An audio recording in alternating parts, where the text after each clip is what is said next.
Assalamualaikum warahmatullahi wabarakatuh. Hai guys, terima kasih ya sudah nonton lagi channel aku.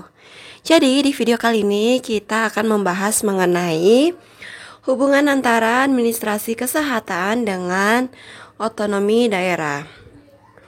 Materi ini saya kutip dari modul pelatihan pengangkatan pertama dalam jabatan fungsional administrasi kesehatan yang diaplikasikan oleh Pusdiklat SDM Kesehatan, Badan PPSDM, Kemen Kesehatan, Departemen Kesehatan Republik Indonesia. Jadi bagi teman-teman yang penasaran dengan videonya, mari kita simak.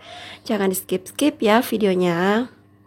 Namun sebelum kita masuk di materi, bagi teman-teman jangan lupa dukung dulu channel aku dengan cara subscribe. Dan jika kalian suka pada video ini, kalian bisa like, kalian juga bisa komen di bawah konten apa selanjutnya akan kita bahas. Dan teman-teman jangan lupa nyalakan notifikasi lonceng agar teman-teman tidak ketinggalan video-video selanjutnya akan saya upload. Selamat belajar. Dalam melaksanakan amanat rakyat Indonesia yang tertuang dalam TAP MPR RI tahun 1998 telah digulirkan desentralisasi kekuasaan pemerintah.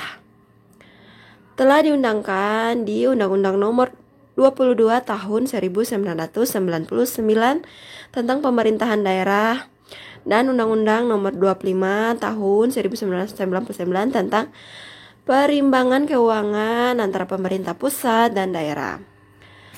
Berbagai peraturan pemerintah juga telah ditetapkan sehingga mau tidak mau, suka tidak suka, siap tidak siap, pelaksanaan desentralisasi dimulai pada 1 Januari tahun 2001.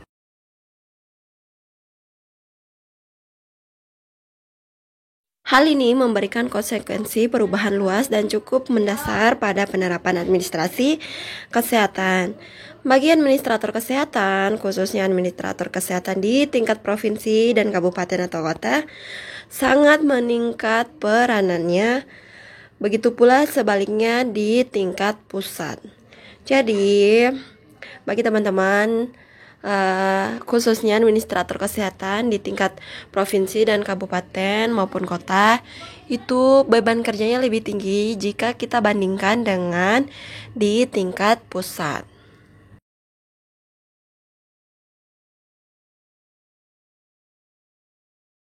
Di era desentralisasi, seorang administrator kesehatan di samping memahami dasar-dasar administrasi kesehatan, sistem kesehatan, pendekatan sistem, dan organisasi juga perlu memahami kebijakan baru tentang kesehatan.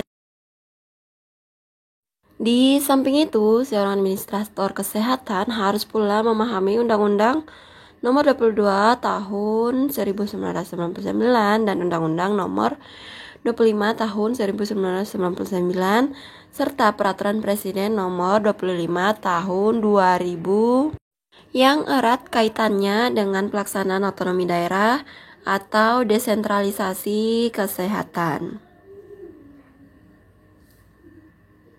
Selanjutnya akan kita bahas yaitu mengenai Undang-Undang Nomor 32 Tahun 2004 Pasal 1 tentang Ketentuan Umum. Disebutkan bahwa pemerintah pusat, selanjutnya disebut pemerintah adalah Presiden Republik Indonesia yang memegang kekuasaan pemerintah negara Republik Indonesia sebagaimana yang dimaksud dalam Undang-Undang Dasar Negara Republik Indonesia tahun 1945. Pemerintah daerah adalah penyelenggara urusan pemerintahan oleh pemerintah daerah dan DPRD menurut asas otonomi dan tugas pembantu dengan prinsip otonomi seluas-luasnya dalam sistem dan prinsip NKRI sebagaimana yang dimaksud dalam Undang-Undang Dasar 1945. Pemerintah daerah di sini terdiri dari gubernur, bupati, dan wali kota serta perangkat daerah sebagai unsur penyelenggara pemerintah daerah. Otonomi daerah adalah hak, wewenang, dan kewajiban daerah otonom untuk mengatur dan mengurus sendiri urusan pemerintahan dan kepentingan masyarakat setempat sesuai dengan peraturan perundang-undangan. Daerah otonom selanjutnya disebut dengan daerah adalah suatu kesatuan masyarakat hukum yang mempunyai batas-batas wilayah yang berwenang mengatur dan mengurus urusan pemerintahan dan kepentingan masyarakat setempat menurut prakarsa sendiri berdasarkan aspirasi masyarakat dalam sistem negara kesatuan Republik Indonesia. Desentralisasi adalah penyelenggaraan wewenang pemerintah oleh pemerintah kepada daerah otonom untuk mengatur dan mengurus urusan pemerintahan dalam sistem kesehatan NKRI.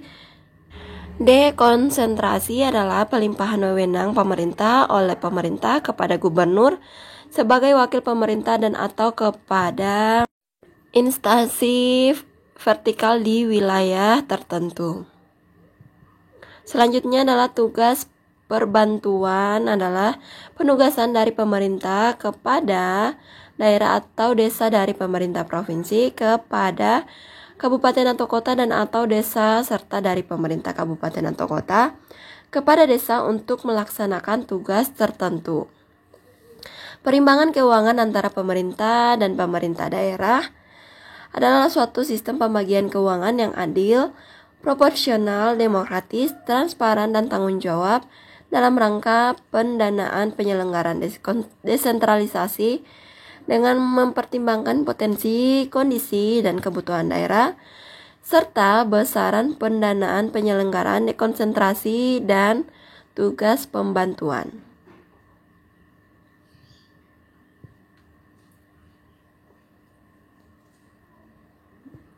Selanjutnya akan kita bahas yaitu mengenai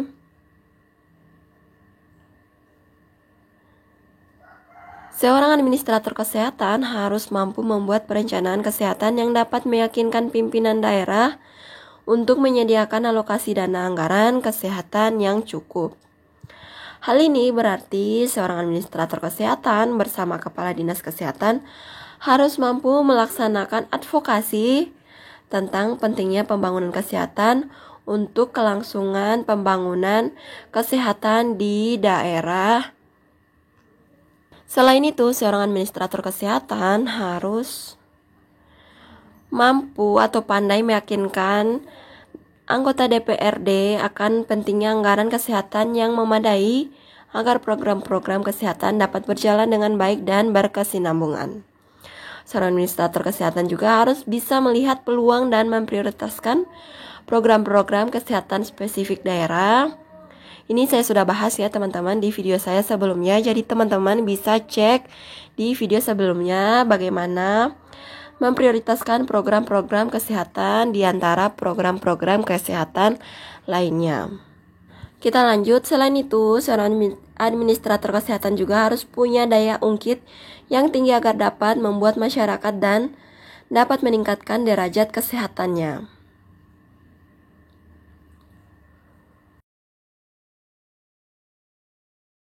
Sekian dulu video saya kali ini.